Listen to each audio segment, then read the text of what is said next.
안녕하세요, 여러분. 어서오고, 스케이너트 여러분, 채널에 와주셔서 감사해요, 먼저 오늘 제 이야기를 들어주셔서 정말 고마워요. 아마도 제가 이제부터 할 이야기는 많은 분들에게 생각할 거리를 줄 거예요.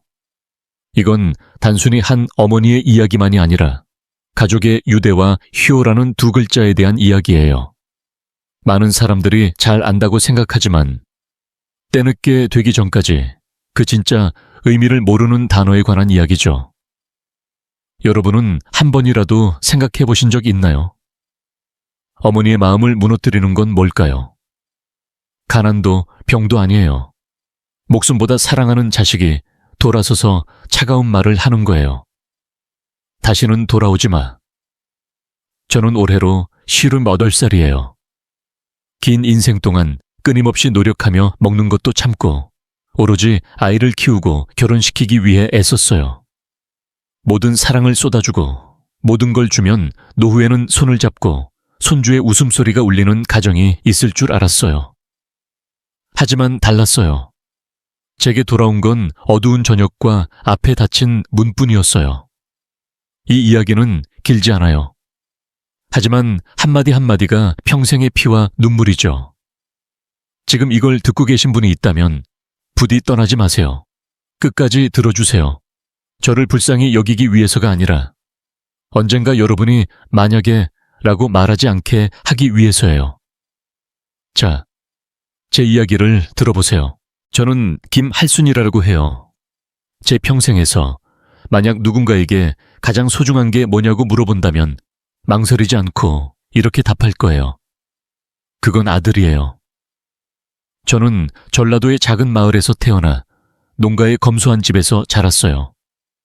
젊은 시절 더 공부해서 먼 곳으로 가고 싶다는 꿈을 꾸었지만 운명은 제게 그 기회를 주지 않았어요. 18살에 남편과 결혼했어요. 남편은 착한 목수였어요. 우리는 부유하지 않았지만 먹는데 곤란함 없이 제일 중요한 건 서로의 사랑과 웃음이었어요. 하지만 그 행복은 짧았어요. 아들이 3살 때 남편은 갑자기 병으로 세상을 떠났어요. 저는 하얀 상복을 입고 어린 아들을 안고 제단 앞에 섰어요. 눈물이 아들의 뺨을 적셨어요. 저는 마음속으로 맹세했어요. 나는 이 아이를 훌륭하게 키울 거야. 어떤 대가라도 치르며. 그 후로 인생은 눈물의 장이 시작됐어요. 낮에는 논에서 모심기 하고 밤에는 학교 청소하고 추운 밤에도 등유불 아래에서 재봉틀을 돌려 일했어요. 겨울에는 손이 갈라지고 피가 하얀 천에 빨갛게 배었어요. 하지만 저는 결코 불평하지 않았어요. 아들이 곤히 잠들어 순진한 미소를 지을 때마다 저는 자신을 격려했어요. 힘내라 할순아, 모든 게 이 아이를 위해서야. 민준이는 착하게 자랐고 공부도 잘했어요. 아들이 대학에 합격한 날 저는 밤새 울었어요. 슬픔이 아니라 기쁨의 눈물이요. 서울로 보낼 때 저는 낡은 지갑을 아들의 손에 꼭 쥐어줬어요. 그 안에는 구겨진 몇 장의 돈과 아버지의 사진이 있었어요. 저는 말했어요. 정직하게 살아라. 가난해도 나쁜 짓만 하지 않으면 돼. 아들은 저를 안아주며 부드럽게 웃었어요. 약속할게, 엄마, 걱정 마. 저는 몇 년 동안 그 약속을 믿었어요. 졸업 후 그는 큰 회사에 취직했어요. 전화할 때마다 이렇게 말했어요. 엄마, 일은 잘 돼. 엄마에게 풍요로운 생활을 시켜줄게. 저는 이웃들에게 자랑스럽게 말했어요. 우리 아들 대단해. 서울에서 일해. 결혼 소식을 들었을 때는 더 기뻤어요. 저는 저축을 다 모아 선조의 땅 반을 팔아 아들이 도심에 아파트 사는데 돈으로 썼어요. 누군가 물었어요. 그게 아깝지 않아? 앞으로 어떻게 살아? 저는 웃으며 답했어요. 이제 나이 들어 오래 살지 못해. 그냥 아들과 그 아내가 행복하면 그걸로 만족해. 저는 예전에 생각했어요. 어머니가 모든 걸 주면 보답은 존경과 사랑이라고. 하지만 저는 틀렸어요. 너무 틀려서 남은 인생을 대가로 치렀어요. 그날 저녁 서울은 흐렸고 비가 조금씩 내리고 있었어요. 저는 신선한 과일 봉지와 약간의 채소, 그리고 시장에서 방금 산 고등어 한 팩을 들고 있었어요. 어린아이처럼 마음이 설레었어요. 오늘은 가족에게 맛있는 식사를 해줄게. 이건 민준이가 어렸을 때부터 좋아하던 건데 오랜만에 먹지 않았을 거야. 저는 초인종을 눌렀어요. 문이 열렸어요. 제 며느리가 거기 있었어요. 화려한 파자마를 입고 새빨간 입술, 얼음처럼 차가운 눈. 환영하는 미소는 하나도 없었어요.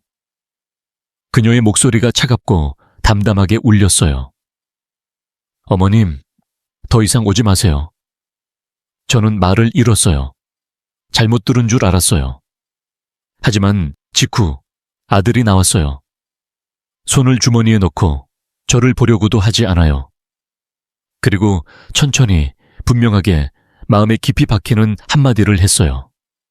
맞아. 이제부터 엄마는 이 집에 들어오지 마. 제 두 손이 떨리고 과일 봉지가 손에서 미끄러져 차가운 돌바닥에 굴렀어요. 저는 입을 열려 했지만 목소리가 막혔어요. 얘들아, 무슨 소리야? 나 무슨 잘못이라도 했어? 며느리는 코웃음 쳤어요. 잘못은 없어요. 그냥 우리만의 생활이 필요할 뿐이에요. 어머님은 더 이상 관여하지 마세요. 한마디 한마디가 제 귀에 망치처럼 울렸어요. 저는 아들을 향해 돌아섰어요. 평생 키워온 모든 걸 준 아이에게 이 아픔을 지워줄 단 한마디를 해주길 바라며. 하지만 그는 그냥 고개를 숙이고 침묵했어요. 그 순간 저는 이해했어요. 저는 아이를 잃은 거예요. 모든 걸 잃은 거예요. 저는 등을 돌려 차가운 복도를 걸었어요. 틈새로 바람이 휘익 불어오고 비가 창문을 두드리는 소리가 울렸어요. 저는 몸을 숙여 과일 봉지를 주워 모았어요. 빨간 사과가 굴러 먼지 투성이가 됐어요. 그걸 가슴에 안았어요. 마치 어머니와 아이의 마지막 조각을 안는 듯이. 머릿속에는 단 하나의 질문만이 마음에 깊이 박혀 계속됐어요. 왜 내가 모든 걸 줬는데 돌아온 건 돌아오지 마라는 두 마디뿐인가? 기차 문이 제 뒤에서 닫히고 도시의 소란을 멀어지게 했어요. 시골역은 고요하고 차가운 바람이 밤의 어둠을 불어 뚫었어요. 저는 다리를 떨며 내렸어요. 어깨는 무겁고 찌그러진 비닐봉지의 무게가 아니라 마음을 죄는 슬픔의 무게였어요. 집으로 가는 길은 늘 다니던 길. 하지만 오늘 밤은 끝없이 길게 느껴졌어요. 양쪽에는 물이 찬 눈이 펼쳐지고 바람이 얼굴을 찌르듯 차갑게 불었어요. 드문드문한 노란 가로등이 제 길쭉한 그림자를 젖은 땅에 비추었어요. 한 걸음 한 걸음 발밑에 물이 철벅철벅 소리를 내고 늙은 심장에 약해지는 고동처럼 울렸어요. 집이 어둠 속에 나타났어요. 낡은 나무 문을 밀 때 삐걱 녹슨 경첩이 밤의 고요를 깼어요. 저는 손을 문에 대고 가볍게 밀었어요. 안에서 차가운 바람이 흘러나와 얼굴을 스치며 떨게 했어요. 낡은 노란 둥근 불이 바닥을 비추고 시간의 얼룩이 보였어요. 부엌은 그대로, 테이블도 그대로. 하지만 모든 게 차갑고 영혼이 빠져 있었어요. 과일 봉지를 테이블에 놓았어요. 빨간 사과가 비에 젖어 봉지에서 굴러나와 바닥에 부딪혔어요. 저는 떨리는 손으로 주워 올렸어요. 가슴에 안고 어머니의 사랑의 마지막 조각을 안는 듯 느꼈어요. 가슴이 아프고 마치 피가 더 흐르지 않는 듯 했어요. 나무 의자에 털썩 앉아 흐린 천장을 올려다봤어요. 몇 년 동안 여기서 평안한 노후를 보낼 줄 알았어요. 아이들의 귀환을 기다리고 웃음소리를 듣고 간단한 식사를 만드는 곳이라고. 하지만 지금은 홀로 숨이 막힐 듯한 차가운 공허뿐이었어요. 저는 거실로 걸었어요. 남편의 제단 앞에 부드럽게 미소 짓는 사진이 있었어요. 옛날처럼 따뜻한 눈. 하지만 제 눈은 흐려지고 뜨거운 눈물이 떨리는 손에 떨어졌어요. 한 가닥 향을 피우니 하얀 연기가 고요한 어둠을 감쌌어요. 무릎을 꿇고 흐느끼며 속삭였어요. 아빠, 내가 잘못한 걸까? 나는 모든 걸 했어. 땅을 팔고 빚을 지고 허리를 구부려 일했어. 모든 게 아이가 풍요롭게 살게 하려고. 저는 생각했어요. 행복해져서 나를 사랑해 줄 거라고. 하지만 지금은 낯선 일을 쫓아내듯 나를 쫓아내. 당신에게 묻고 싶어. 내가 너무 맹목적이었을까? 향 연기가 기억의 유령처럼 공간을 떠돌았어요. 그 연기 속에서 저는 옛 광경을 봤어요. 진흙투성이 손에 3살짜리 남자아이가 제 팔로 달려온 모습을. 엄마, 이 무당벌레 봤어. 분명 기억해요. 생생하게 울리는 웃음소리가 부엌에 가득 찼던 걸. 추운 겨울날 아이가 화로 옆에 앉아 뺨을 붉히며 군고구마를 베어 물고 그 눈동자는 2개의 보석처럼 빛났어요. 이 기억들이 제게 인생의 폭풍을 이겨낼 힘을 줬어요. 하지만 이제 그것들은 낡은 흐릿한 필름의 조각처럼 늙은 어머니가 남편의 위패 앞에서 홀로 앉은 마음에 비춰질 뿐. 그 과거에 손을 뻗어 잡으려 하지만 손가락 사이로 빠져나가 피부를 베는 듯한 아픔만 남아요. 그날 밤 저는 잠을 이룰 수 없었어요. 삐걱거리는 대나무 침대에 누워 얇은 이불로는 썩은 문틈으로 불어오는 바람의 차가움을 막을 수 없었어요. 눈은 천장을 뚫어지게 바라보고 등유 램프의 불이 눈물에 번져 흔들렸어요. 머릿속에서 반복되는 건 며느리의 차가운 목소리. 다시는 오지 마. 그리고 한때 모든 것이라고 생각했던 아들의 침묵. 그 침묵은 1000개의 칼날보다 아팠어요. 저는 얼굴을 벽으로 돌리고 가슴에 손을 댔어요. 심장은 약하게 뛰는데 아픔은 날카롭게 꿰뚫어요. 침대 옆 전화에 손을 뻗으니 화면이 푸르게 빛나고 주름 깊은 얼굴을 비췄어요. 카카오톡 받은 편지함에는 무기질적인 광고 메시지가 줄지어 있었어요. 스킨케어 제품 50% 할인, 대출 빠르게, 저금리. 하지만 아들로부터의 메시지는 하나도 없었어요. 전화도 없고 걱정하는 말도 없었어요. 저는 눈물 속에서 작게 웃었어요. 그 웃음소리는 비바람 소리처럼 메마르게요. 아마 그들은 정말로 나를 자신들의 삶에서 지워버리고 싶은가 봐. 저는 한 가지를 알았어요. 가장 무서운 건 가난이 아니에요. 빚 갚기 위해 허리 굽혀 일하는 날들도 아니에요. 그건 혈육인 가족에게 불필요한 존재로 버려지는 거예요. 저는 몸을 웅크리고 아이처럼 울었어요. 어두운 방에 흐느낌이 울리고 바깥 바람의 울부짖음과 섞여 운명의 탄식 소리처럼요. 그리고 절망 속에서 한 생각이 제 마음에 스쳤어요. 처음에는 작고 약한 빛이었지만 점점 커져 심장의 고동이 어지러울 정도로. 그건 모든 걸 바꿀지도 모르는 결정이었어요. 새벽이 밝고 긴 불면의 밤 후 저는 추운 부엌에 낡은 나무 의자에 앉았어요. 눈은 깊게 패이고 한 번도 눈을 감지 않았어요. 밖은 비가 그치고 낡은 기와지붕에 물방울이 빛났어요. 바람은 문틈을 불어 이 겨울이 길고 차갑다는 걸 제게 알렸어요. 저는 조용히 손을 들어 눈가의 눈물을 닦으려 했지만 늙은 손이 떨렸어요. 밤새 마음속에서 반복된 차가운 말이 울렸어요. 다시는 돌아오지 마. 아들과 그 아내가 쉽게 던져버린 말. 저는 홀로 앉아 몇 번이나 자문했어요. 왜 이런 굴욕을 견디며 살아야 해? 왜 나를 부담으로 여기는 사람들에게 사랑을 계속 줘야 해? 그리고 그 짙은 어둠의 밤에 하나의 고요한 빛이 제 안에서 커졌어요. 작은 희미한 빛이 폭발하며 밝게 빛나 제 걸어야 할 길을 비추기 시작했어요. 용기가 있다면 그 길을 가고 다시 돌아보지 않을 결심의 길이었어요. 다음 날 아침, 저는 단정한 옷으로 갈아입었어요. 어깨가 다른 스웨터와 오랜 세월 함께한 낡은 가죽 신발, 먼지 쌓인 거울 앞에 서서 주름진 얼굴, 새하얀 머리, 눈물로 붉어진 눈을 봤어요. 하지만 그 눈 안에 오랜 세월 만에 처음으로 강한 의지를 볼 수 있었어요. 저는 낡은 나무 장롱을 열고 오랫동안 소중히 보관한 통장을 꺼냈어요.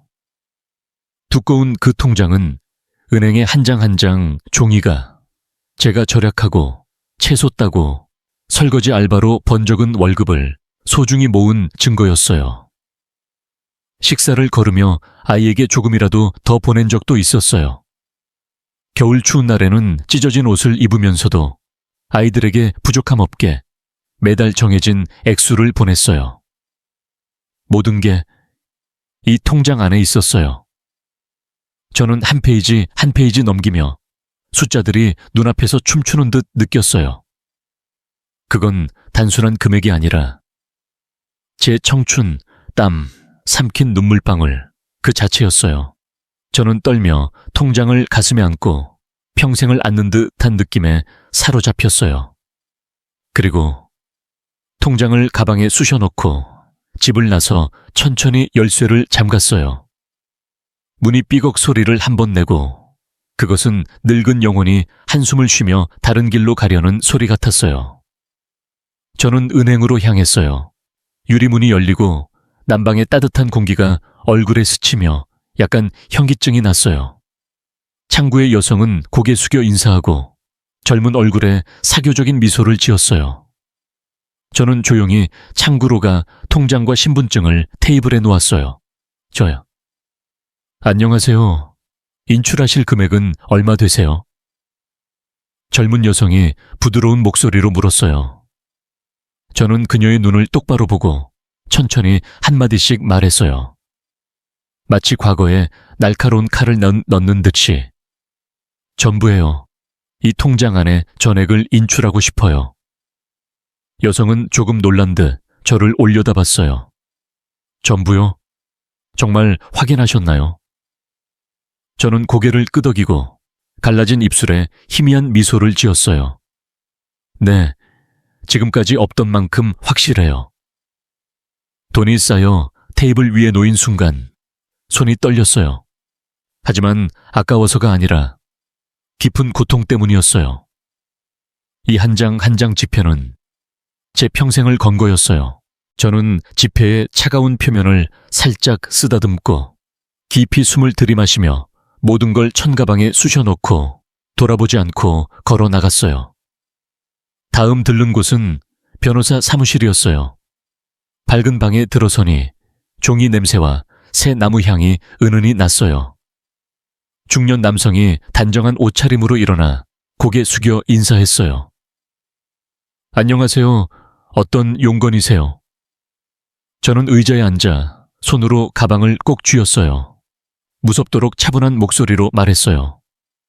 오늘 유언장을 새로 만들고 싶어요. 그는 조금 당황했지만 곧 고개를 끄덕이고 서류를 꺼냈어요. 제 목소리는 낮아지고 한마디 한마디가 공기에 새겨지는 듯 했어요. 제 손에 있는 모든 금액 3억 원 이상을 고아를 위한 장학금 기금으로 씁니다. 제가 사는 집은 지역 커뮤니티 센터로 기부해요. 그리고 아들의 이름을 모든 것에서 지워요. 방은 잠시 정적에 휩싸였어요. 남성은 저를 보며 눈이 흔들렸지만 고개를 끄덕이고 펜을 들었어요. 저는 거기 앉아 펜이 종이 위를 긁는 소리를 들으며 마음이 무거운 돌 같았어요. 유언장이 제 앞에 놓일 때 저는 펜을 들었어요. 손은 떨렸지만 펜을 꼭 쥐고 한 글자 한 글자 확실히 쓰며 맹목의 세월에 마침표를 찍었어요. 제 이름이 문장 끝에 나타났어요. 늙은 글씨지만 분명한 필체였어요. 마지막 마침표를 찍은 순간 펜을 놓고 길게 숨을 내쉬었어요. 그건 모든 짐, 아픔, 묻힌 기대를 토해내는 듯한 숨이었어요. 저는 얼굴을 들고 희미한 미소를 지었어요. 쓴웃음이지만 차분한 미소. 끝났어요. 나는 훨씬 전에 해야 할 걸 지금 했어요. 돌아오는 길 작은 공원 옆을 지났어요. 아이들이 놀고 가벼운 웃음소리가 공간에 울렸어요. 저는 멈춰 서서 돌 벤치에 앉아 그들이 뛰노는 걸 보며 마음이 가벼워지는 걸 느꼈어요. 저는 조용히 중얼거렸어요. 적어도 그 돈은 몇몇 아이들에게 삶을 바꿀 기회를 줄 거야. 적어도 은혜 모르는 자들에게 더럽혀지지 않을 거야. 들꽃 향기와 부드러운 오후 햇살을 실은 한 줄기 바람이 불어왔어요. 저는 눈을 감고 깊이 숨을 들이마시며 이상한 평안을 느꼈어요. 더 이상 기다리지 않고 떠나지도 않고 나를 거부한 사람들에게 희미한 희망을 품지도 않았어요. 저는 조용히 자신에게 말하듯 했어요. 이제부터 나 자신을 위해 살아. 나만을 위해. 그 유언장에 서명한 지 한 달이 지났어요. 저축을 모두 인출하고 손이 떨리면서도 이상하게 마음은 차분했던 그날부터 한 달. 그 후의 날들은 마치 세상에 존재하지 않았던 듯 조용히 지냈어요. 매일 아침 마당에 나가 채소를 따고 현관 앞 국화에 물을 줘요. 오후에는 툇마루에 앉아 차 한 잔을 입에 대며 붉게 물드는 노을을 봐요. 더 이상 메시지도 없고 아이로부터의 시간 외에 전화도 없어요. 한때 제 희망으로 가슴을 떨게 했던 것들. 휴대폰은 거기 놓여 차가운 돌처럼 침묵해요. 저는 공허를 느낄 줄 알았어요. 격한 아픔으로 가슴이 조여올 줄 알았어요. 하지만 달랐어요. 이상하게도 마음은 겨울 끝에 초원에 스치는 바람처럼 가벼웠어요. 이 고요함에 익숙해진 거예요. 저는 마음속으로 중얼거렸어요. 아마 이게 진짜 자유인가 봐. 기대도 실망도 더 이상 없어. 그런 3월의 어느 저녁, 제 전화가 울렸어요. 모르는 번호. 받으니 서울 지인의 목소리가 차 소음에 섞여 들려왔어요. 할순 씨, 아세요? 아들님이 큰 사업 실패를 했대요. 은행에 수억 원의 빚이 있고 사채까지 빌린 모양이에요. 아내 회사도 곧 파산할 것 같대요. 저는 말을 잃고 수화기를 세게 쥐었어요. 몇 초 후 조용히 한숨을 쉬었어요. 그렇군요. 자신도 놀랄 만큼 차분한 목소리였어요. 고동에 고향됨도 없고 예전 같은 동요도 없었어요. 모든 게 무섭도록 차가운 공허였어요. 상대는 더 많은 걸 말했어요. 거래처 자금 철수, 은행 계좌 동결 이야기. 하지만 저는 거의 듣지 못했어요. 저는 마당 앞 공간을 바라보고 있었어요. 거기에는 석양이 옅은 금빛을 드문드문 던지고 마른 갈색 흙과 섞여 있었어요. 매화가지에 참새 한 마리가 앉아 가볍게 지저귀고 있어요. 마치 누군가의 삶에 폭풍이 다가오고 있지 않은 듯이. 그날 저녁, 저는 짧은 메시지를 받았어요. 엄마, 급히 만나고 싶어. 화면을 뚫어지게 봤지만 더 이상 예전처럼 눈물이 나오지 않았어요. 저는 답하지 않았어요. 밤이 되고 다시 바람이 문틈을 불어 끝나지 않는 겨울의 차가움을 실었어요. 전화는 계속 울렸어요. 연이어. 발신자 이름이 화면에 선명하게 떠 있었어요. 절망 속에서 오랫동안 기다리던 사람. 한때 엄마라는 한마디로 눈물이 넘칠 만큼 행복했던 사람. 지금의 저는 그냥 조용히 그 빛이 깜빡이다 꺼지는 걸 바라보고 있었어요. 몇 번이고 전화를 받지 않아요. 답도 없어요. 작은 방에서 옅은 노란 불이 제 그림자를 벽에 길게 드리웠어요. 저는 거기 앉아 식은 찻잔을 안고 끊임없이 울리는 전화 소리를 듣고 있었어요. 그 소리는 더 이상 저를 떨게 하지 않았어요. 오히려 이상할 만큼 저는 고요했어요. 그날 밤 전화는 자정 가까이까지 울렸어요. 저는 그것을 뒤집어 책상에 놓고 날카로운 소리가 고요 속에 울리게 내버려 뒀어요. 벨이 멈추고 화면이 검어지니 조용히 웃었어요. 그건 얇고 기쁨도 슬픔도 아닌 오랜 세월 마음속에서 죽어있던 날들에 대한 작별 같은 미소였어요. 일어나 창가로 걸었어요. 바깥 하늘은 새카매고 희미한 별 몇 개가 빛났어요. 저는 바람에 실려 작게 중얼거렸어요. 얘들아, 나는 모든 걸 줬어. 하지만 너희가 먼저 나를 버렸어. 지금은 그냥 공평을 돌려주는 거야. 다음 날 아침 휴대폰을 열어보니 겹친 메시지가 눈에 들어왔어요. 엄마, 들어줘. 우리 큰일 났어. 이번만 부탁해, 도와줘. 이번만. 엄마, 무릎 꿇고 빌게. 저는 한 줄 한 줄 읽었어요. 하지만 눈은 차갑고 맑았어요. 눈물 한 방울도 떨어지지 않았어요. 그날 더 이상 오지 마라고 들은 날부터 저는 울어버린 걸지도 몰라요. 전화를 책상에 놓고 천천히 뜨거운 차를 한 모금 마셨어요. 차 향기가 은은히 퍼지고 입안은 따뜻한데 마음은 얼음처럼 차가웠어요. 사흘째, 그들은 고향으로 왔어요. 문 앞에서 차 소리가 멈추는 걸 듣고 녹슨 철문이 삐걱 소리를 냈어요. 급한 발소리로 마당에 들어오는 소리, 그리고 공간을 가르는 부르는 소리. 엄마, 엄마 어디 계세요? 저는 거실에서 꼼짝 않고 앉아 있었어요. 손에는 아직 찻잔을 안고 남편 재단 앞 향 연기를 눈으로 쫓고 있었어요. 문이 세차게 열렸어요. 아들이 뛰어 들어왔어요. 야윈 얼굴, 다크서클 든 눈, 구겨진 셔츠. 그 뒤에는 멍한 며느리가 있었어요. 화장이 번지고 손이 떨려요. 엄마, 도와줘. 이제 다 잃을 것 같아. 돈 아직 있지? 빌려줘. 이번만. 그 목소리는 떨리고 옛날에 차갑고 단호한 목소리와는 전혀 달랐어요. 그날 아내와 함께 나를 서울의 화려한 아파트에서 쫓아낸 그날과는 다른 사람 같았어요. 저는 얼굴을 들고 한때 제 목숨보다 사랑했던 아들을 봤어요.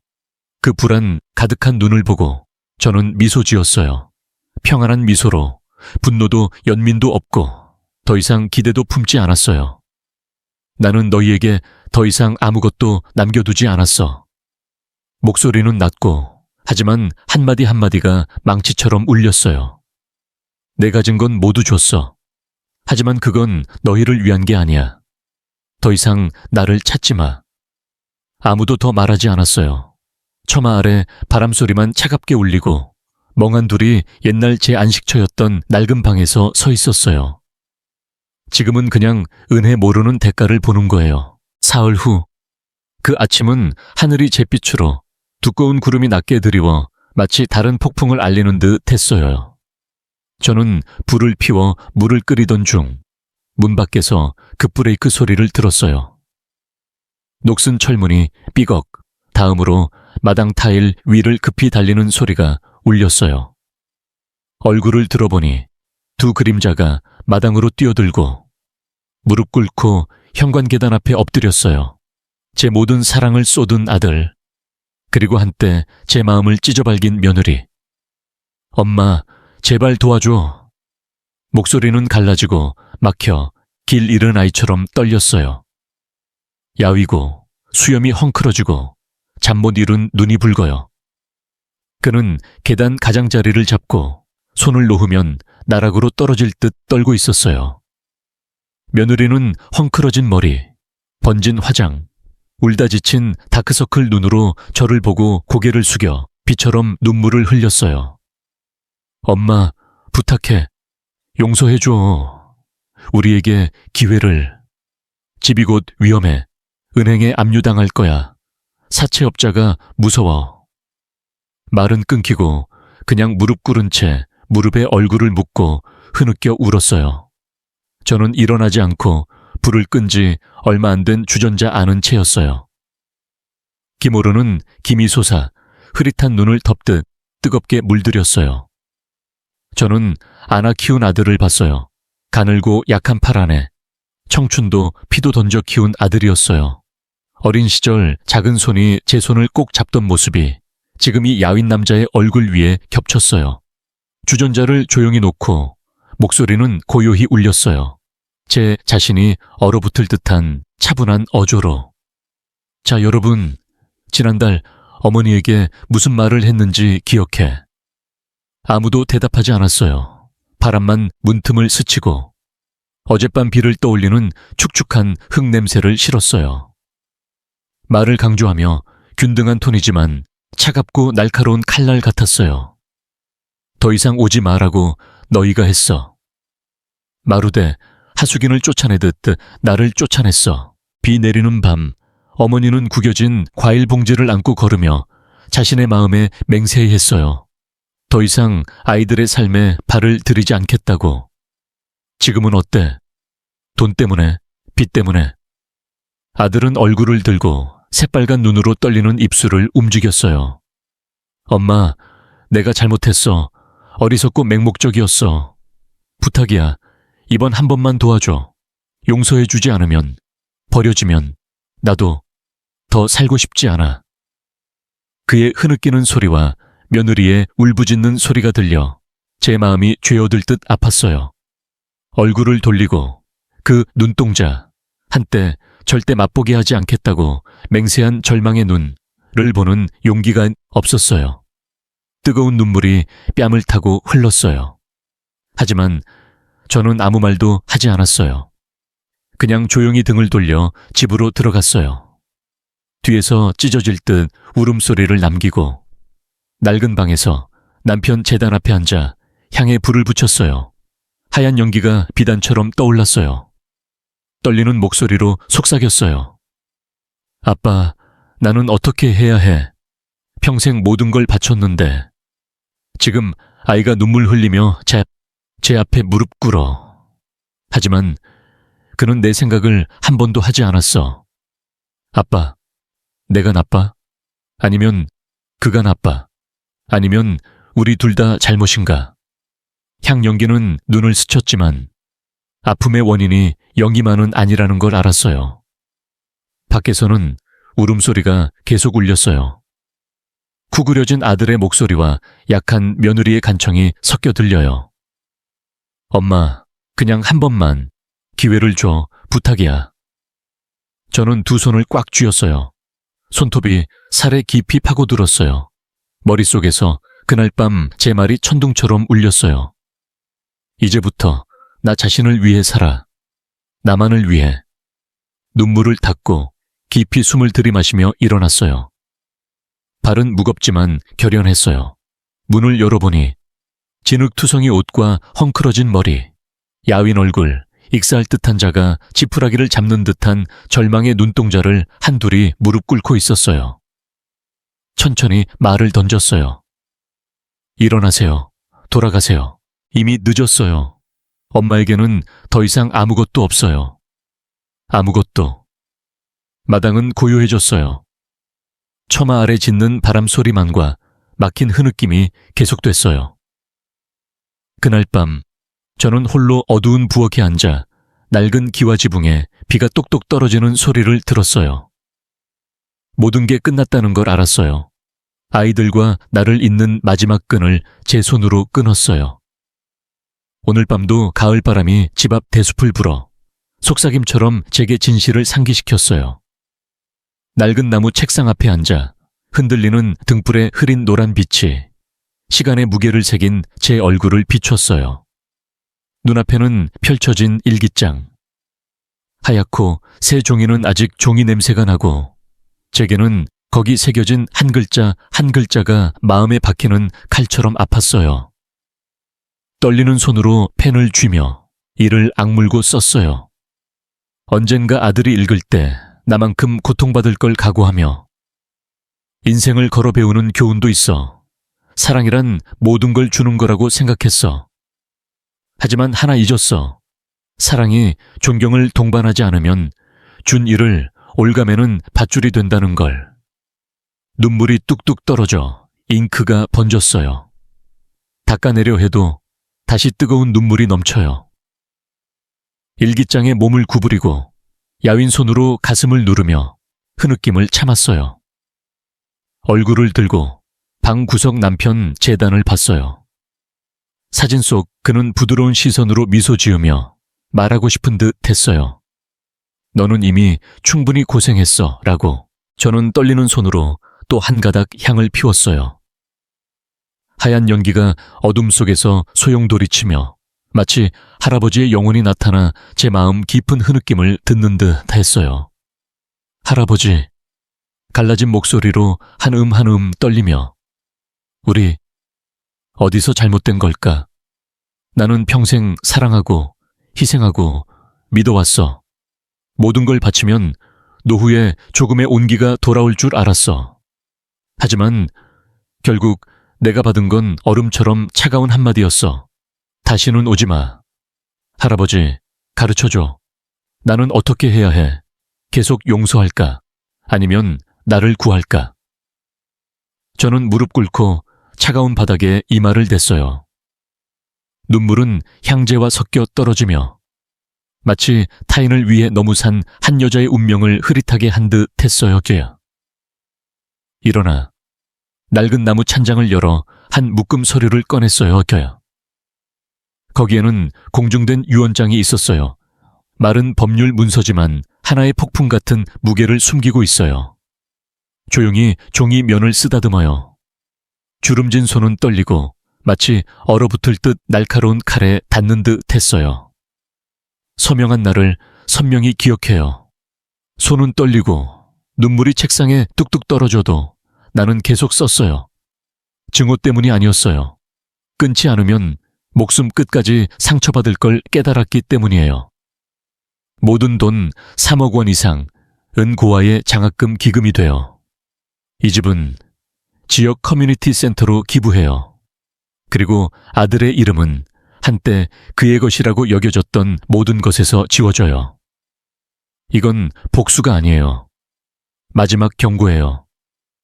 어머니의 희생을 당연히 여기지 마. 그 사랑이 짓밟힐 때 그것은 영원히 사라져. 저는 툇마루로 나갔어요.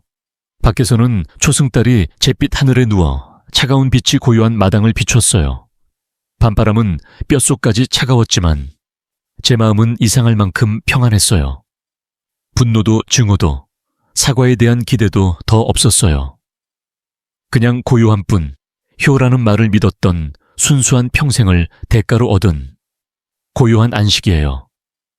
바람에 실려 조용히 중얼거려요. 지나간 세월에 대한 작별 인사처럼. 잠시 여기를 떠날게요. 멀리 떨어진 곳으로, 마음 놓고 숨 쉴 수 있는 곳으로. 아마 아들은 나를 원망하고 화낼 거야. 하지만 나는 더 이상 선택지가 없어. 모자 인연을 지키기 위해 모든 걸 다했지만 너희가 먼저 손을 놓았으니까.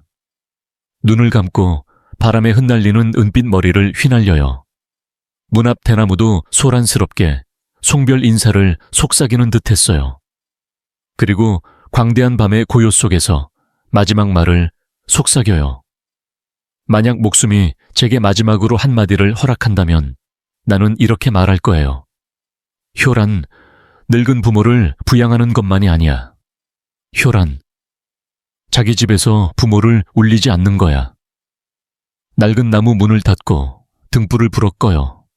어둠이 덮치지만 제 마음은 오랜 세월 만에 처음으로 얼어붙을 듯한 안식으로 가득 찼어요.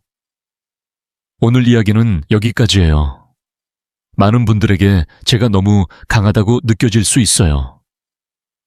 하지만 여러분, 때로는 사랑에도 한계가 필요해요. 나는 평생 무상으로 사랑을 쏟았어요. 하지만 마지막에 깨달은 건 희생이 존경을 동반하지 않으면 그것이 당연한 게 돼버린다는 거예요. 그리고 사람은 그에 익숙해지면 당신이 더 주지 않을 때 배신자가 돼요. 나는 원망도 증오도 없어요. 그냥 손을 놓았을 뿐. 썩은 밧줄을 계속 쥐고 있어도 손만 상처받는다는 걸 이해했기 때문이에요. 나는 끝을 선택하고 마지막 평화를 구한 거예요. 끝까지 이 이야기를 들어주셔서 감사해요. 만약 여러분에게 부모님이 계시다면 지금 바로 메시지 보내세요. 아니면 그냥 물어보세요. 엄마, 아빠, 요즘 안녕하세요? 때늦게 깨닫지 마세요. 가장 소중한 건 가족의 유대라는 걸. 여러분, 다음 영상에서 만나요. 제 이야기가 누군가의 마음에 닿아 적절한 때에 사랑하고 어떤 어머니도 집에서 눈물 흘리지 않게 되길 바라요. 안녕하세요, 여러분. 제 채널에 와주셔서 감사합니다. 오늘 제 이야기를 들어주셔서 고마워요. 아마도 제가 앞으로 할 이야기는 많은 분들에게 생각할 거리를 줄 거예요. 이건 단지 한 어머니의 이야기만이 아니라 가족의 유대와 예이오, 에이시아오라는 두 글자에 대한 이야기예요. 많은 사람들이 잘 안다고 생각하지만 너무 늦기 전까지 그 진정한 의미를 모르는 단어에 대한 이야기죠. 여러분은 한 번이라도 생각해 본 적 있나요? 어머니의 마음을 무너뜨리는 건 무엇일까? 가난도 병도 아니고 목숨보다 사랑하는 아이가 돌아서서 차가운 말을 하는 거예요. 다시는 오지 마세요. 저는 올해 58살이에요. 긴 인생 동안 끊임없이 노력하며 먹는 것도 참아가며 오로지 아이를 키우고 결혼시키기 위해 살아왔어요. 모든 사랑을 쏟아붓고 모든 걸 주면 노후에는 손을 잡고 손주의 웃음소리가 울리는 가정이 있을 줄 알았어요. 하지만 아니었어요. 제게 돌아온 건 어두운 저녁과 앞에 닫힌 문뿐이었어요. 이 이야기는 길지 않아요. 하지만 한마디 한마디가 평생의 피와 눈물이에요. 지금 이걸 듣고 계신 분이 있다면 제발 떠나지 마세요. 끝까지 들어주세요. 저를 불쌍히 여기기 위해서가 아니라 언젠가 여러분이 만약에 라고 말하지 않게 하기 위해서예요. 자, 제 이야기를 들어보세요. 저는 김춘자라고 해요. 제 평생에서 누군가 가장 소중한 게 뭐냐고 물으면 주저없이 이렇게 대답할 거예요. 그건 아들이에요. 저는 전라도의 작은 마을에서 태어나 농가의 검소한 집에서 자랐어요. 젊은 시절 더 공부해서 멀리 가고 싶다는 꿈을 꾸었지만 운명은 제게 그 기회를 주지 않았어요. 18살에 남편과 결혼했어요. 남편은 착한 목수였어요.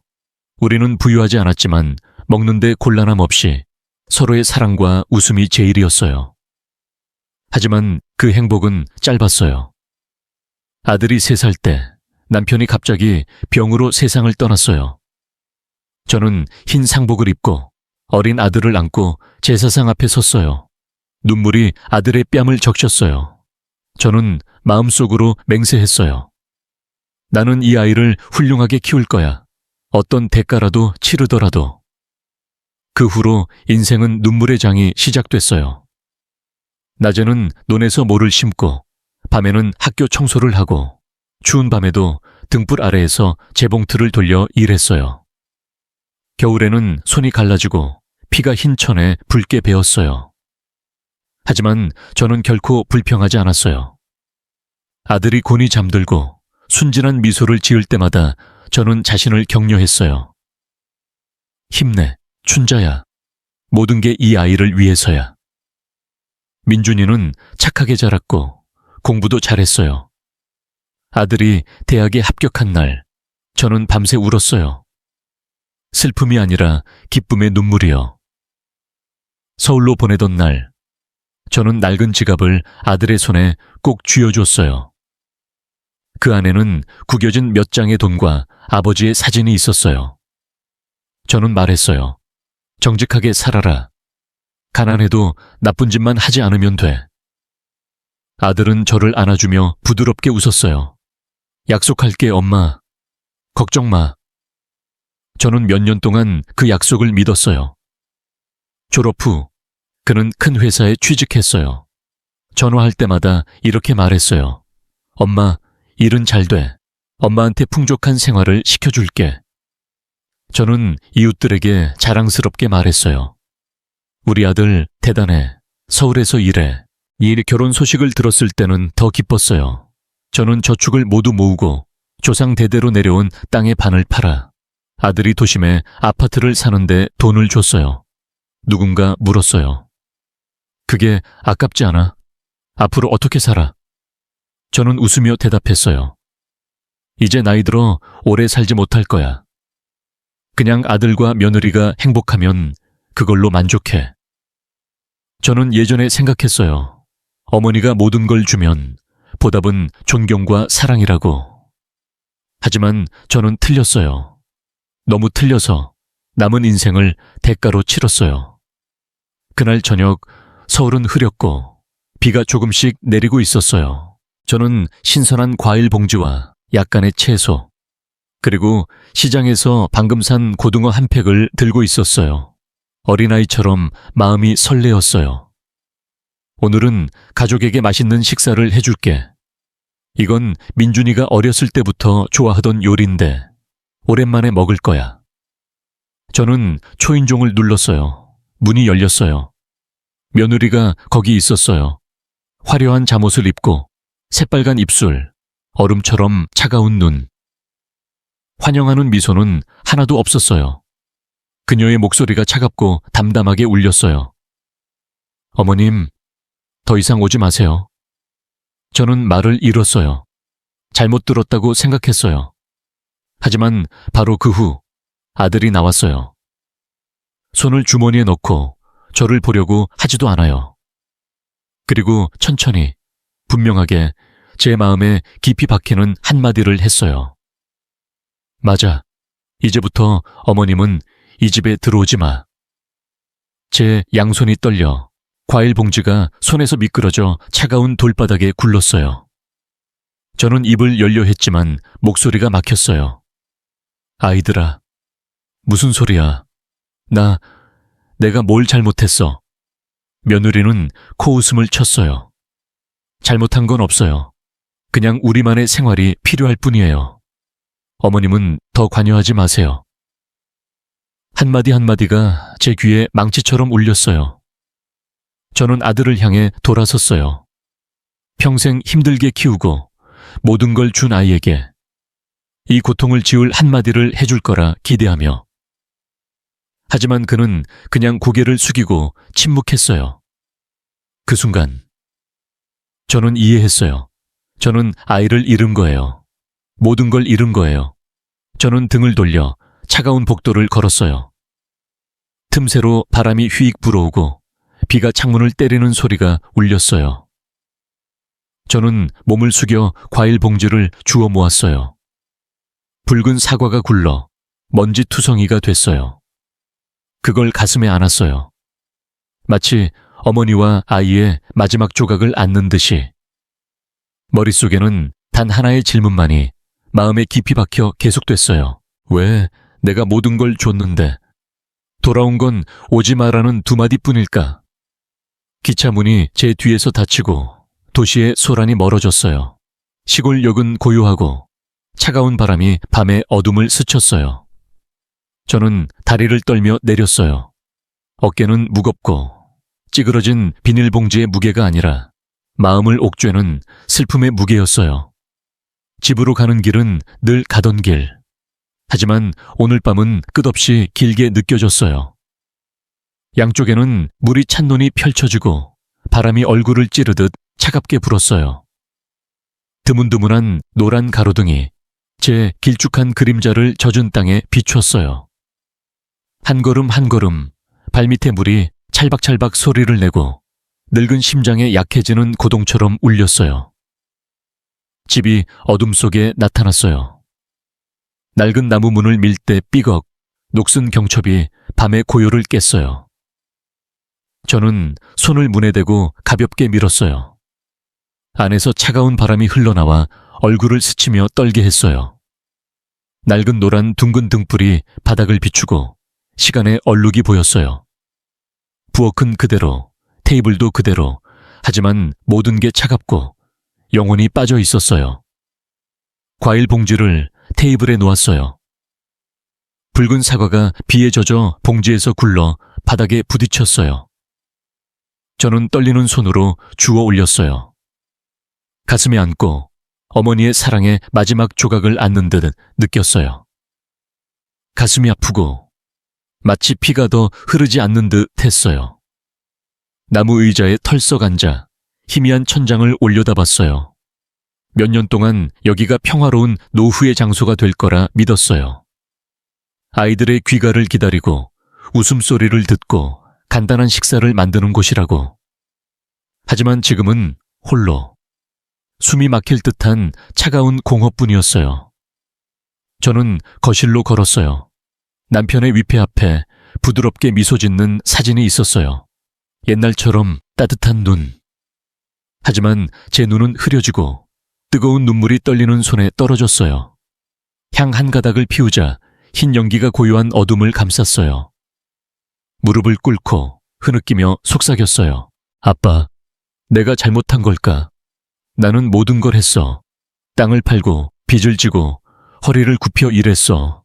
모든 게 아이가 풍족하게 살게 하려고. 저는 생각했어요. 행복해져서 나를 사랑해 줄 거라고.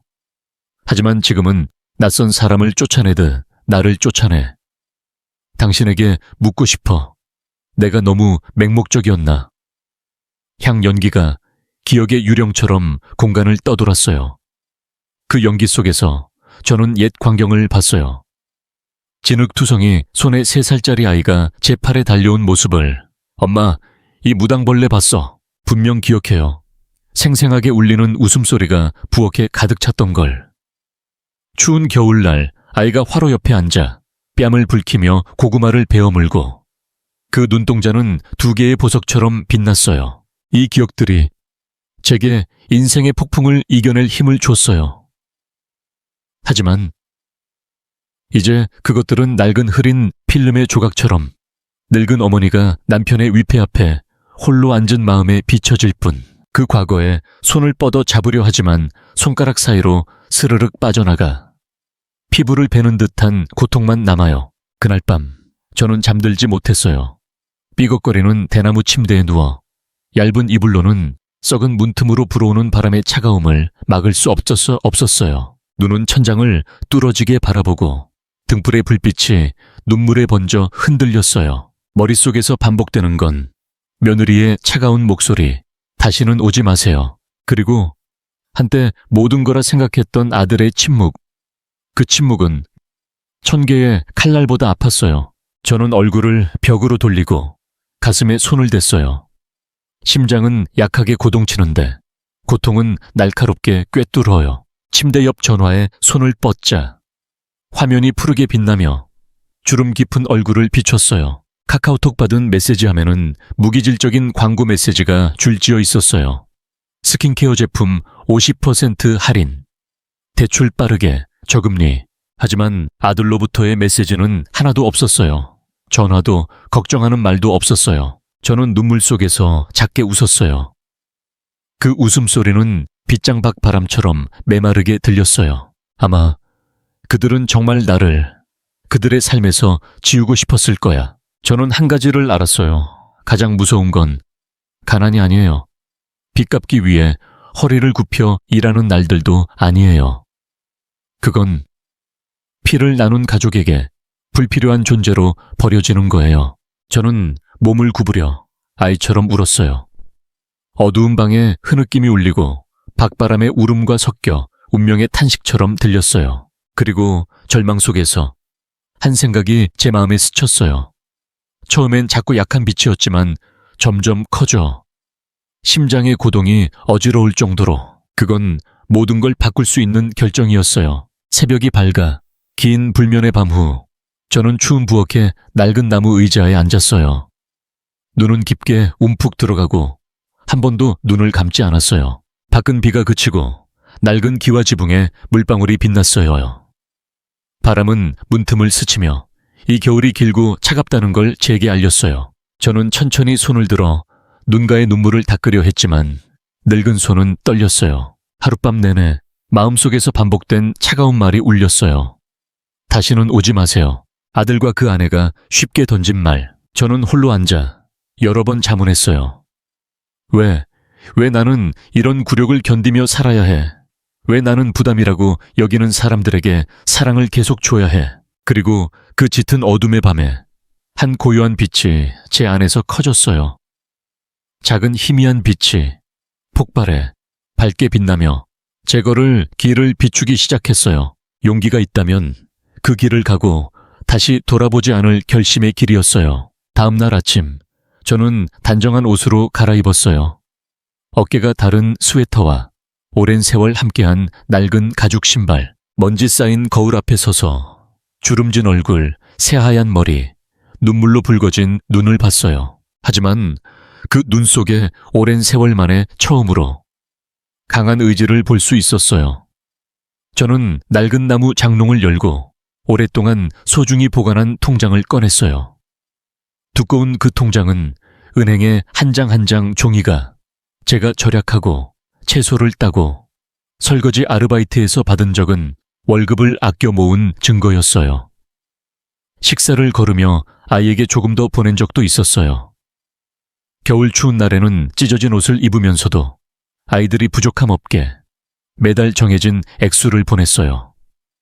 모든 게 이 통장 안에 있었어요. 저는 한 장 한 장 넘기며 숫자들이 눈앞에서 춤추는 듯 느꼈어요. 그건 그냥 액수가 아니라 제 청춘, 땀, 삼킨 눈물의 방울 그 자체였어요. 저는 떨며 통장을 가슴에 안고 평생을 안는 듯한 느낌에 사로잡혔어요. 그리고 통장을 가방에 쑤셔넣고 집을 나서 천천히 문을 잠갔어요.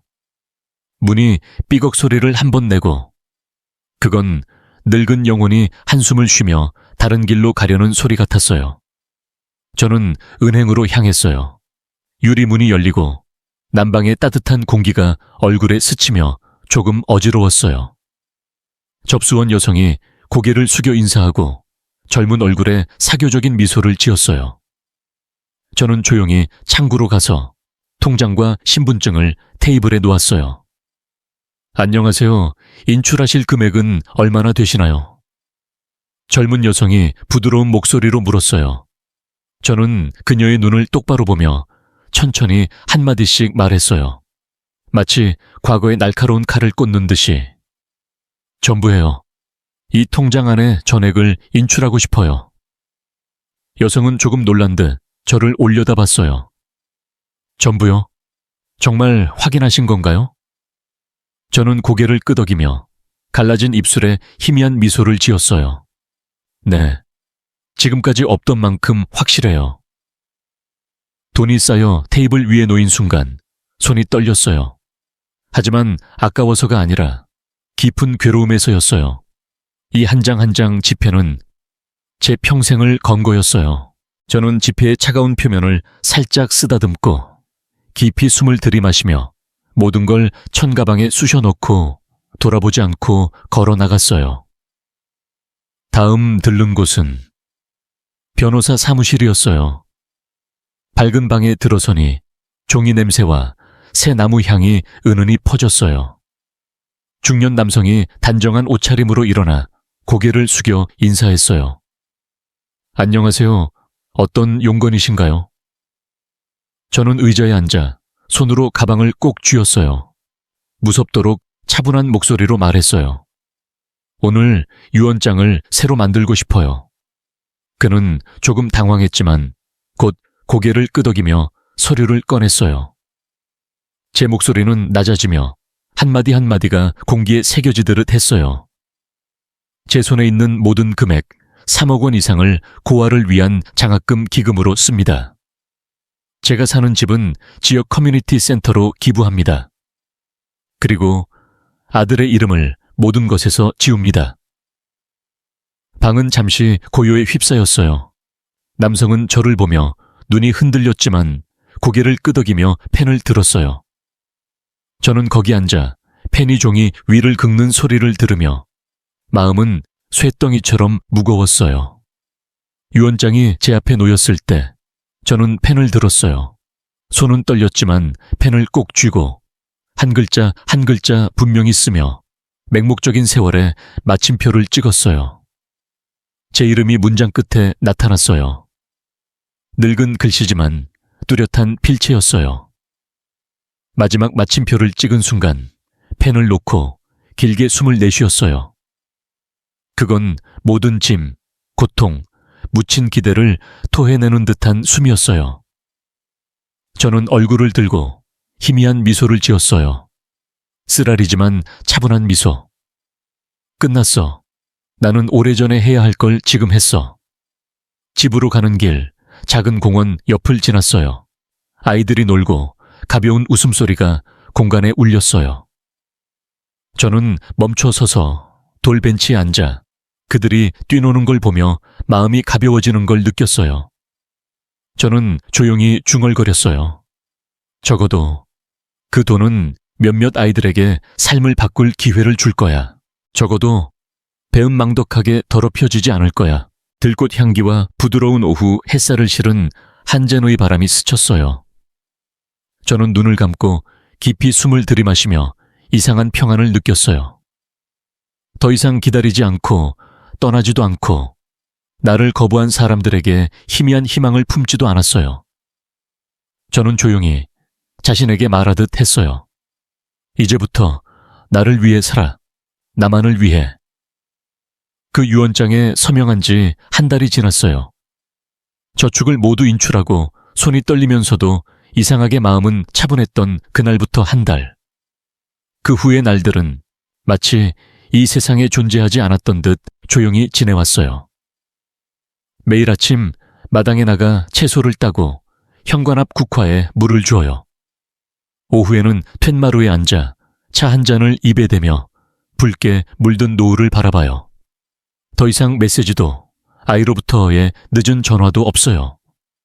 한때 제 희망으로 가슴을 떨게 했던 것들. 휴대폰은 거기 놓여 차가운 돌처럼 침묵하고 있어요. 저는 공허를 느낄 줄 알았어요. 격한 고통으로 가슴이 조이는 줄 알았어요. 하지만 아니었어요. 이상하게도 마음은 겨울 끝에 초원에 스치는 바람처럼 가벼웠어요. 이 고요함에 익숙해진 거예요. 저는 마음속으로 중얼거렸어요. 아마 이게 진짜 자유일 거야.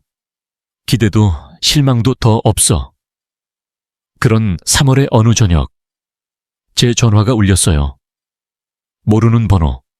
받으니 서울의 지인 목소리가 차 소음에 섞여 들려왔어요. 춘자 씨, 아세요? 아들님이 큰 사업 실패를 했대요. 은행에 수억 원의 빚이 있고 사채도 있다고 해요. 며느리 회사도 곧 파산할 것 같대요. 저는 말을 잃고 수화기를 세게 쥐었어요. 몇 초 후 조용히 한숨을 쉬었어요. 그렇군요. 자신도 놀랄 만큼 차분한 목소리였어요. 고동의 빨라짐도 없고 예전 같은 동요도 없었어요. 모든 게 무섭도록 차가운 공허였어요. 상대는 더 많은 걸 말했어요. 거래처의 자금 철수, 은행 계좌, 동결 이야기. 하지만 저는 거의 듣지 못했어요. 저는 마당 앞 공간을 바라보고 있었어요. 거기에는 저녁 해가 희미한 금빛을 드문드문 던지고 마른 갈색 흙과 섞여 있었어요.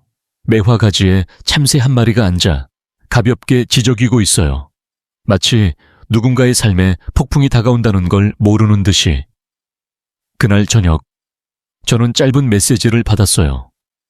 엄마, 급히 만나고 싶어. 화면을 뚫어지게 봤지만 더 이상 예전처럼 눈물이 나오지 않았어요. 저는 답장을 하지 않았어요. 밤이 되자 다시 바람이 문틈을 스치며 끝나지 않는 겨울의 차가움을 실었어요. 전화는 계속 울렸어요. 연이어 발신자 이름이 화면에 또렷이 떠 있었어요. 절망 속에서 오랜 기다림의 사람. 한때 엄마라는 한마디로 눈물이 넘칠 만큼 행복했던 사람. 지금의 저는 그냥 조용히 그 빛이 깜빡이다 꺼지는 걸 지켜보고 있었어요. 몇 번이고 몇 번이고. 전화를 받지 않아요. 답장도 없어요. 작은 방에서 희미한 노란 불빛이 제 그림자를 벽에 길게 드리웠어요. 저는 거기 앉아 식은 찻잔을 안고 끊임없이 울리는 전화 소리를 듣고 있었어요. 그 소리는 더 이상 저를 떨게 하지 않았어요. 오히려 이상할 만큼 저는 고요했어요. 그날 밤 전화는 자정 가까이까지 울려 퍼졌어요. 저는 그것을 뒤집어 책상에 놓고 날카로운 소리가 고요 속에 울리게 내버려 뒀어요. 벨이 멈추고 화면이 검어지자 조용히 웃었어요. 그건 얇고 기쁨도 슬픔도 아닌 오랜 세월 마음속에서 죽어있던 날들에 대한 작별 같은 미소였어요. 일어나 창가로 걸었어요. 밖하늘은 새카매고 희미한 별 몇 개가 빛나고 있었어요. 저는 바람에 실려 작게 중얼거렸어요. 아이들아, 나는 모든 걸 줬어. 하지만 너희가 먼저 나를 버렸어. 지금은 그냥 공평을 돌려주는 거야.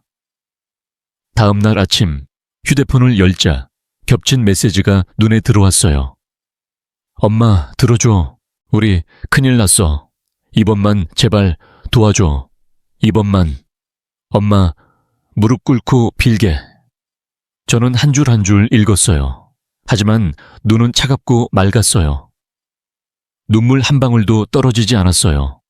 그날 다시는 오지 마세요 라고 들은 날부터 저는 울음을 다 쏟았나 봐요. 전화를 책상에 놓고 천천히 뜨거운 차를 한 모금 마셨어요. 차 향기가 은은히 퍼지고 입안은 따뜻한데 마음은 얼어붙을 듯 차가웠어요. 사흘째 그들은 고향으로 왔어요. 문 앞에서 차 소리가 멈추는 걸 듣고 녹슨 철문이 삐걱 소리를 냈어요. 급한 발소리로 마당에 들어오는 소리가 울렸어요. 그리고 공간을 가르는 부르는 소리가 났어요. 엄마, 엄마 어디 계세요? 저는 거실에 앉아 있었어요. 손에는 아직 찻잔을 안고 남편의 위패 앞 향 연기를 눈으로 좇고 있었어요. 문이 세차게 열렸어요. 아들이 뛰어들어왔어요. 야윈 얼굴, 다크서클이 든 눈, 구겨진 셔츠. 그 뒤에는 멍한 며느리가 있었어요. 화장이 번지고 손은 떨리고 있어요. 엄마, 도와줘. 이제 다 잃을 것 같아. 돈 아직 있지? 빌려줘. 이번만. 그 목소리는 떨리고 옛날의 차갑고 단호한 목소리와는 전혀 달랐어요. 그날 아내와 함께 나를 서울의 화려한 아파트에서 쫓아내던 날과는 다른 사람 같았어요. 저는 얼굴을 들고 한때 제 목숨보다 사랑했던 아들을 봤어요. 그 불안에 찬 눈을 보며 저는 미소 지었어요. 평온한 미소로 화도 연민도 없고 더 이상 기대도 품지 않았어요. 나는 너희에게 더 이상 아무것도 남기지 않았어. 목소리는 낮지만 한마디 한마디가 망치처럼 울렸어요. 내가 진 건 모두 줬어.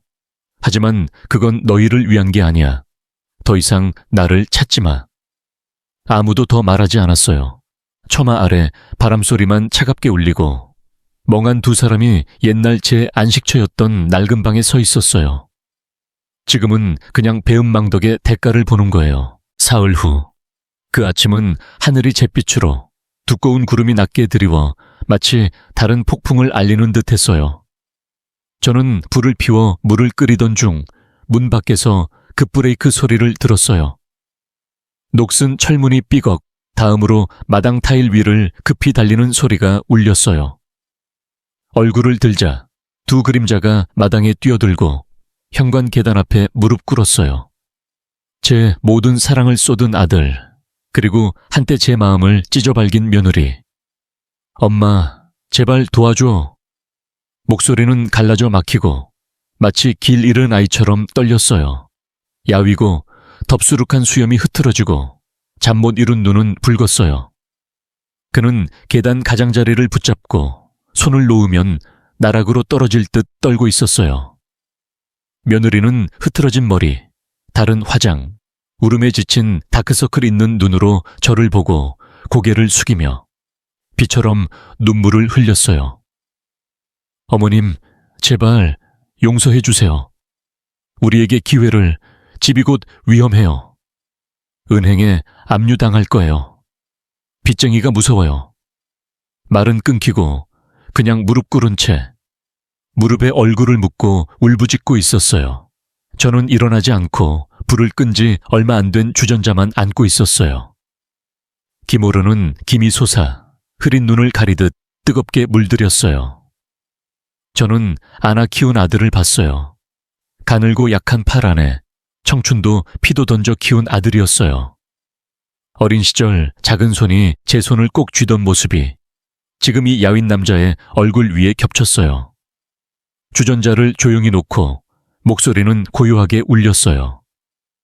저 자신도 얼어붙을 듯한 차분한 어조로. 자, 여러분, 지난달 어머니에게 뭐라고 했는지 기억해. 아무도 대답하지 않았어요.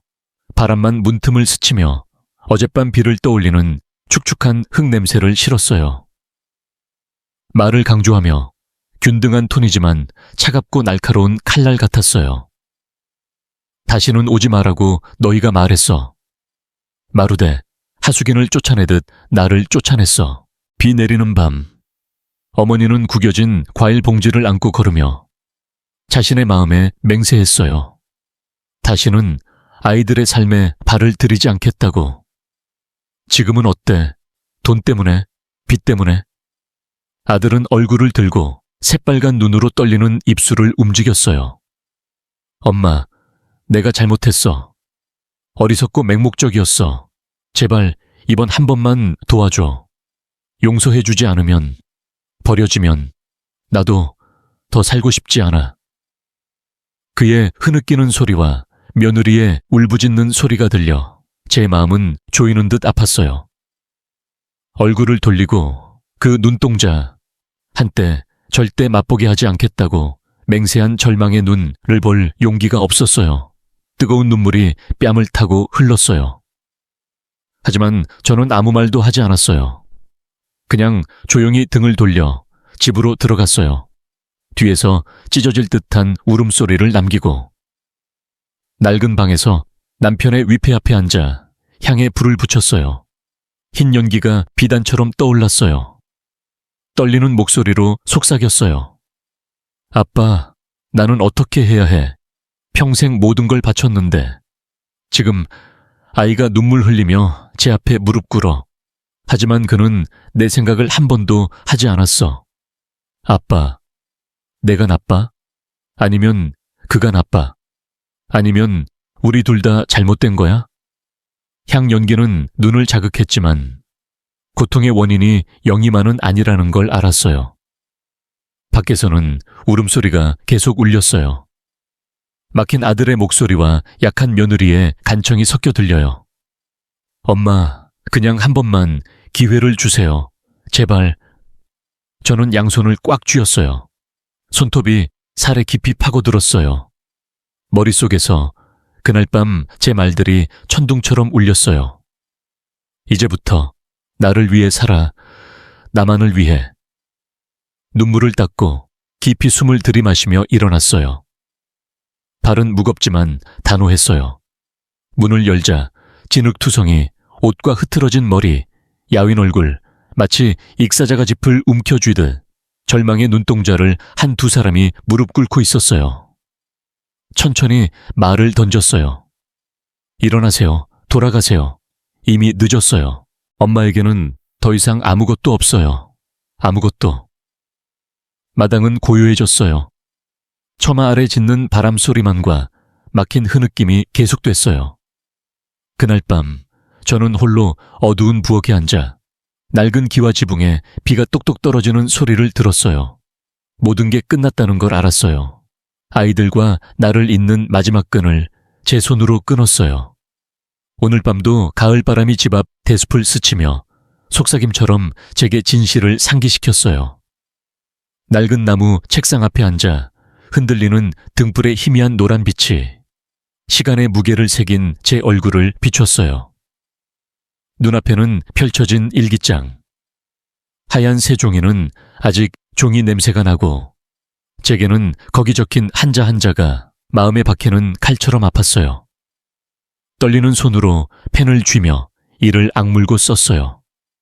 언젠가 아들이 읽을 때 나만큼 아플 걸 각오하고 인생을 걸고 배우는 교훈도 있어. 사랑이란 모든 걸 주는 거라 생각했어. 하지만 하나 잊었어. 사랑이 존경을 동반하지 않으면 준 사람을 옥죄는 밧줄이 된다는 걸. 눈물이 뚝뚝 떨어져 잉크가 번졌어요. 닦아도 다시 뜨거운 눈물이 넘쳐요. 일기장에 몸을 구부려 야윈 손으로 가슴을 누르고 흐느낌을 참았어요. 얼굴을 들고 방구석 남편의 위패를 봤어요. 사진 속 그는 부드러운 시선으로 미소 지으며 말하고 싶은 듯 했어요. 너는 이미 충분히 고생했어. 저는 떨리는 손으로 향 한 가닥 더 피웠어요. 흰 연기가 어둠 속에서 소용돌이치며 마치 할아버지의 영혼이 나타나 제 마음속 흐느낌을 듣는 듯 했어요. 할아버지, 갈라진 목소리로 한 음 떨며 우리 어디서 잘못된 걸까? 나는 평생 사랑하고 희생하고 믿어왔어. 모든 걸 바치면 노후에 조금의 온기가 돌아올 거라고. 하지만 결국 내가 받은 건 얼음처럼 차가운 한마디였어. 다시는 오지 마. 할아버지, 가르쳐줘. 나는 어떻게 해야 해? 계속 용서할까? 아니면 나를 구할까? 저는 무릎 꿇고 차가운 바닥에 이마를 댔어요. 눈물은 향재와 섞여 떨어지며 마치 타인을 위해 너무 산 한 여자의 운명을 흐리게 한 듯 했어요. 일어나 낡은 나무 찬장을 열어 한 묶음 서류를 꺼냈어요. 거기에는 공중된 유언장이 있었어요. 마른 법률 문서지만 하나의 폭풍 같은 무게를 숨기고 있어요. 조용히 종이 표면을 쓰다듬어요.